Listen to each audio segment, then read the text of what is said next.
E aí, gente, tudo bem? O meu primeiro vídeo lá, na verdade não foi o primeiro vídeo, porque antigamente eu gravava vídeo, daí eu apaguei tudo, mas esse meu primeiro vídeo dessa nova fase aí, né? Sei lá se é fase, porque pode ser que eu pare de gravar de novo. Foi de 50 e poucos minutos, porque eu tinha lido muita coisa e nem deu pra colocar tudo também lá. Mas é porque o pessoal ficava enchendo o saco pra eu gravar vídeo, daí eu acabei gravando e ficou daquele jeito. Mas beleza, vou falar de um livro que eu acabei de ler.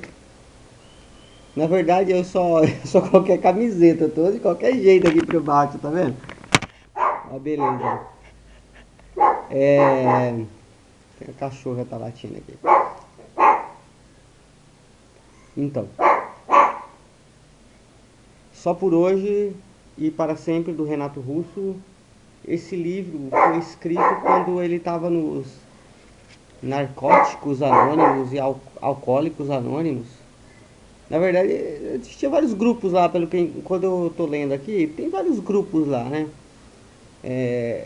O livro, para quem gosta do Renato Russo, é um livro essencial, porque você tem contato direto com o que o Renato Russo pensa de verdade. Porque quando você grava, quando ele gravava música, né, geralmente você vai é muito levado pelo não só pelo momento, mas pela dinâmica que é você escrever uma letra de música e daí ter uma linha de raciocínio lá dentro. E daí num diário você pode ser mais solto, você pode escrever as coisas que você pensa e você não precisa apelar para licença poética, né? Que às vezes na música você usa a licença poética para poder dar sentido lá na letra que é uma história. Aqui você não precisa fazer isso, você pode falar realmente o que você pensa e ir direto e minha cachorra latindo. E tá. Ou eu vou ficar falando aqui, ela vai latir de fundo, então fica de trilha sonora.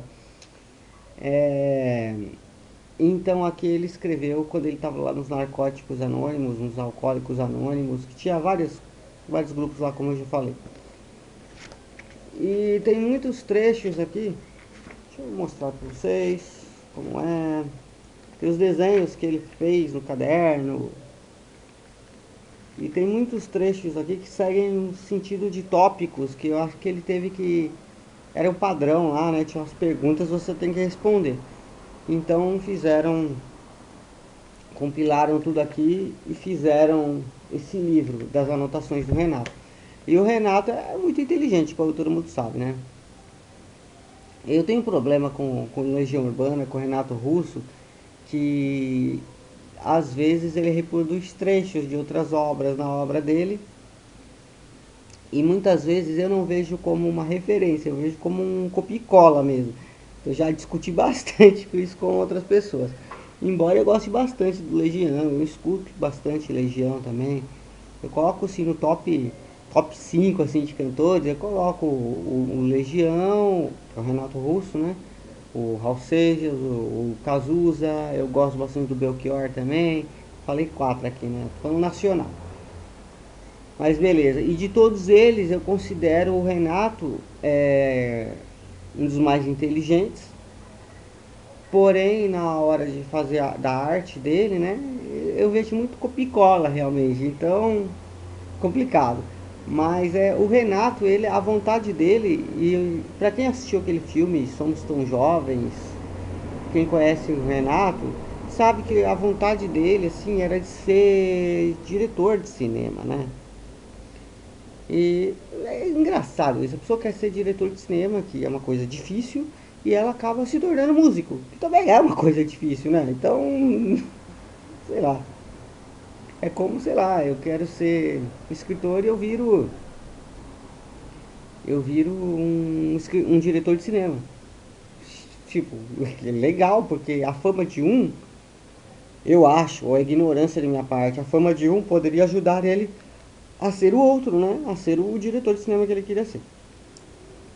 Tem a história aí do Raul Seixas, que o Raul Seixas gostaria de ser é, escritor tem aquele mito lá de que o Carl Sagan tem escrito Alquimista, mas eu já vi um outro livro que eu comprei sobre Carl Sagan, que tem uma brincadeira lá, só pode ser brincadeira, né? Que ele escreveu um manuscrito e depois isso ficou perdido e depois de muito tempo foi encontrado pela J.K. Rowling e aquilo era o Harry Potter, né?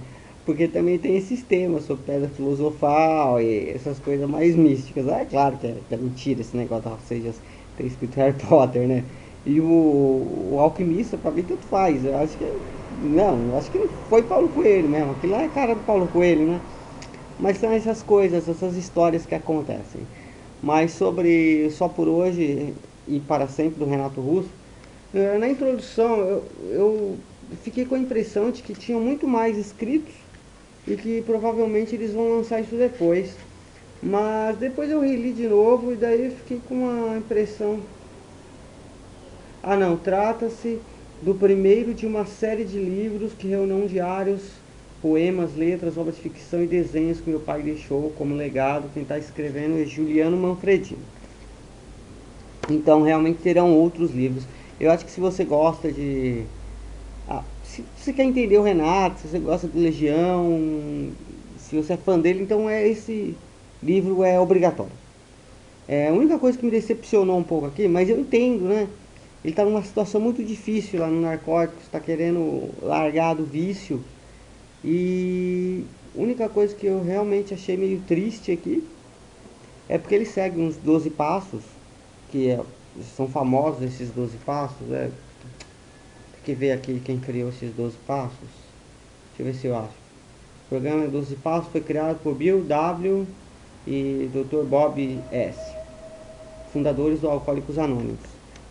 Então é complicado esses 12 passos, porque é importante para quem quer largar o vício, porém nesses 12 passos, por exemplo, para mim que sou um cara cético, e o Renato também era, dá para perceber isso aqui, embora o Renato tenha uma vibe astrológica, acho que é isso que se fala, é, emperra nesse parte dos 12 passos. Porque no final do livro tem, nas notas, tem os 12 passos. E quase, sei lá, uns 8 passos desses 12 tem sobre Deus e não sei o que, você confia em um poder superior e não sei o que. Tanto que aqui, no meio do livro, tem uns apontamentos que o Renato fez sobre coisas que estavam prejudicando ele a conseguir largar o vício e ele percebe lá, ele conseguiu fazer todos os passos, mas na parte de entregar o poder superior e não sei o que, ele sempre risca. Tipo, essa parte ele não conseguiu. E tem um momento que ele escreve, entre aspas, até como, eu acho que é um aspas, não sei direito, ou parênteses, até como uma brincadeirinha, ele coloca, talvez por eu achar que o homem criou Deus, sabe? E em vários momentos ele tem esse questionamento aqui.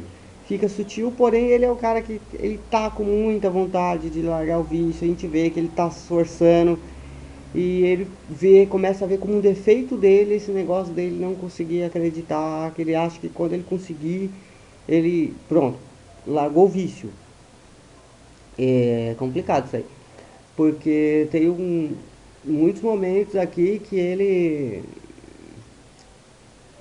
apesar dele falar desse negócio do vício, ele já aceita a existência, sabe? Porque ele, tipo assim, fala assim, não acredito, porém estou confiando aqui ao poder superior, tipo, no sentido de, é incoerente, mas dentro da confusão que acontece na cabeça da pessoa que está tentando se livrar das drogas, né? Ok, 9 minutos, tá bom aqui, não vai ficar muito longo dessa vez. É, essa parte foi que, putz, deu uma dó dele, sabe? E você percebe que o Renato Russo é um cara muito inteligente. Eu acho que das pessoas aqui desse grupo de apoio, mais inteligente que tinha lá. Ele tem uma autocrítica e consciência bem forte. Porém, esse programa de 12 passos e todos os apontamentos que ele tem que fazer no diário para ver a evolução do tratamento dele, é, é um programa assim que faz ele reviver muitos momentos ruins da vida dele, até mesmo para ele para ele saber onde errou, sabe? E não fazer de novo. E não cair em tentação, não cair em vício, essas coisas. Porém, chega um momento mais pro final do livro que você fica, porra, o cara tá reclamando de novo, sabe? Vira um grande muro das lamentações aqui.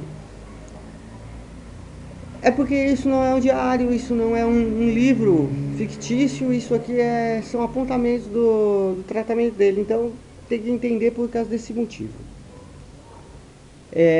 Para quem quer saber da vida dele, nesses apontamentos ele volta a momentos da banda dele, do Legião Urbana, os bastidores dos shows, quando ele estava drogado, ele estava bêbado, e todo mundo sabe que ele era um cara complicado, que era arrogante e tudo mais.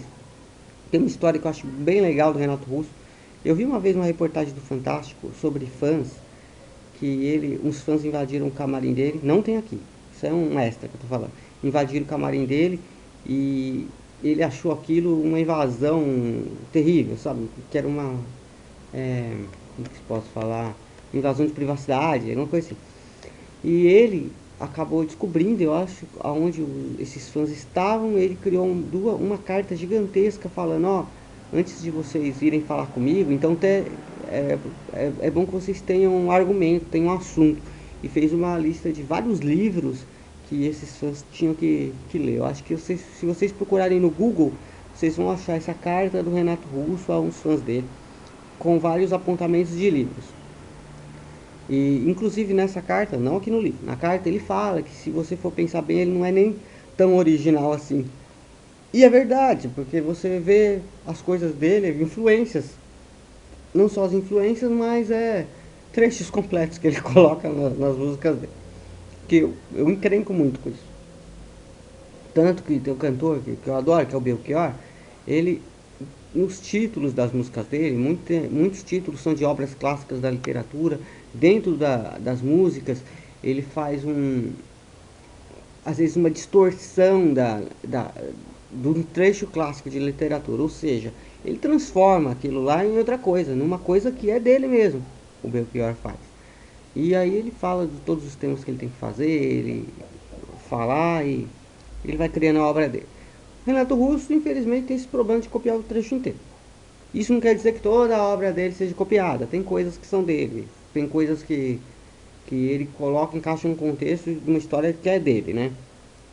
Mas então é isso. Só por hoje, para sempre. Eu estou esperando ansioso realmente as outras obras, porque tem momentos que são tensos mesmo. Ele fala da sexualidade, ele fala de casos dele. E é incrível como ele consegue analisar ele mesmo. E ele consegue zoar disso, da própria arrogância. E ele consegue analisar todo mundo que está ao redor dele. Porém, perto do tratamento dele, onde ele está inserido, ele tem que parar de fazer isso, porque ele está julgando as pessoas, sabe? Eu acho que se tivesse feito os diários, eu acho que vai ter essa coleção de diários, né? Não sei. Eu já li pra vocês, já esqueci. De repente teria sido uma coisa mais interessante com um intuito mais literário. Aqui também serve para conhecer ele. E muitos momentos quando ele escreve, mesmo que sejam só reclamações, você vê que ele tem um cuidado nas frases e tudo mais. Aqui, no nome das pessoas, eles trocaram por iniciais, para não afetar ninguém. E às vezes é engraçado que ele fala de uns bastidores, assim, principalmente de atores globais e de alguns músicos, que você vê que ele conta alguns podres. Mas não é contando podre, tipo, esse fulano é assim. É tipo do geral, do ambiente. Ele fala que é um ambiente meio arrogante, prepotente. Ele faz umas críticas interessantes aqui. Renato Russo é uma figura incrível. Então eu recomendo para vocês só por hoje e para sempre. Espero. É um livro curto, até 156 páginas mais ou menos. 156. E depois tem umas notas aqui, tem bastante coisa diferente. E vale muito a pena. Da Companhia das Letras, Diário de Recomeço. Eu achei que ia ser um grande mimimi, sabe? Então chega um momento que até mas ele é um cara muito inteligente, ele consegue prender nossa atenção. E tem umas partes que você, pô, eu fico com dó do Renato Russo. É uma pena, se eu fosse para uma clínica de reabilitação, por isso que é melhor eu nem ficar viciado em nada.